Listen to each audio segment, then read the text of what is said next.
Hi everyone, welcome to ChinesePod. This is Fiona. And this is Gwilym. And in today's video lesson, we're going to give you some top tips when coming across common adjectives that begin with a 可.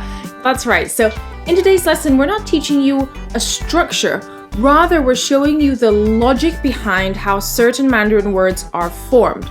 So that A, it'll be easier for you to remember vocabulary, and 2, when you come across new vocabulary, you'll know how to approach it.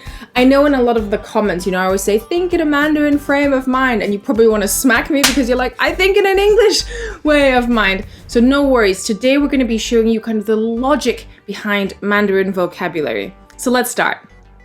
Sophie, often I see 可 matched up with a verb such as 爱, 可爱. Which means cute, right? So let's first look at how you should approach the character 可 when you see it in these adjectives. Now, think of 可 as something that's worth doing, that you ought to do, that you feel like you want to do. Okay, so with the first example, 爱, which means love. Love, right? So something that you want to love, something that's so adorable is cute, right? So that is 可爱. Number 2, 可怜. 可怜, which we often translate as to pity or feel sorry for. And I often find this translation a bit awkward for me. And I'll tell you why in a bit. But so often you'll come across Mandarin words that either have 5 or 6 translations or they just don't quite have a direct translation. And that's why this type of method will be very useful when you're learning Mandarin, that Mandarin frame of mind. So let's first look at the character 怜. And what does that mean? To pity, to be pitiful of, to pity. Exactly. Well, actually, the classical Chinese term 怜 actually means also there's an element of love in there. So when you see something and you feel sorry for it and you still love it, right? You kind of pity it. But I feel like the English word pity is a bit strong. So let's put it together with 可, which is to be worth doing. To be worth doing, to be worth something that you should feel sorry for, but kind of love, right? 可怜. So let me give you an example sentence. 街猫要睡在街上，好可怜。 The street cat has to sleep on the street. 好可怜. Exactly. If you said the street cat has to sleep on the street, how pitiful, it almost gives off that wrong feeling. And that's why it's important to not rely on the translation method, right? There are some words that just don't have the same weight, don't have the same kind of feeling. And when you can naturally use those words, 好可怜, that means you're starting to grasp that Mandarin frame of mind. Okay, so maybe don't learn them in isolation, but learn them in a sentence. Exactly. Great tip. Yeah. Number 3, 可怕. 可怕.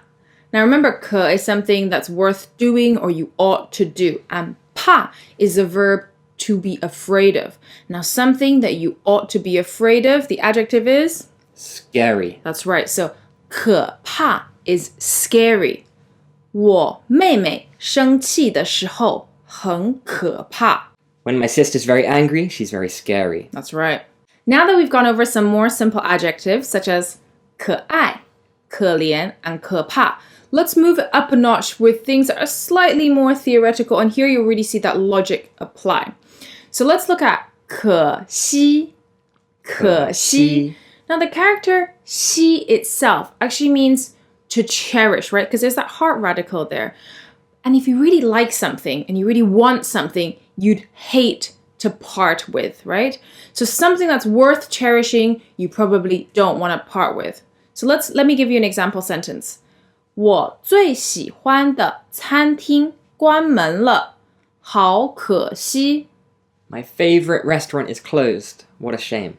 So here often we'll see 可惜 translated as what a pity, what a shame. And often I'll see a lot of students associate. So often I'll see a lot of students associate 可惜 with shame, the English word of shame, or pity. But that's not the right approach. Because something that you want to cherish, you actually like. There's no element of shame or pity, like to feel sorry for. It's just something that you don't want to part with or a missed opportunity. Sophie, can you give us another example with 可惜? No problem. So remember, 可 is something that you ought to as well. So something that you ought to cherish. So let me give you another example here. 我买了好多菜，都没煮，好可惜. I bought lots of vegetables, but I didn't cook it. Such a shame. What a shame, right? So I ought to have cherished those vegetables. 5. 可怡,可怡. Now the character 怡 in Mandarin is to doubt. So something that's worth doubting is probably a little bit suspicious. That's right. So I could say 我的男朋友最近看起来很可疑.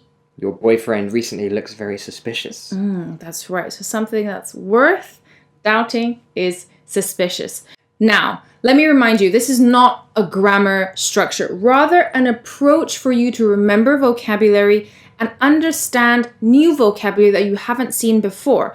You can use the same logic in today's lesson to tackle words such as 可恶,可行,可恨,可用,可有可无,可喜可贺.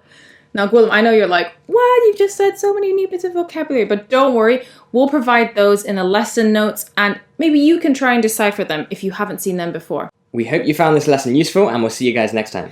That's right. Next week, we're going to be using the same approach, the same logic to tackle those tricky upper intermediate adverbs, such as 果然,当然,虽然, all those different 然 characters. So do check out our lesson next Friday. We'll see you again next time. 再见! 再见!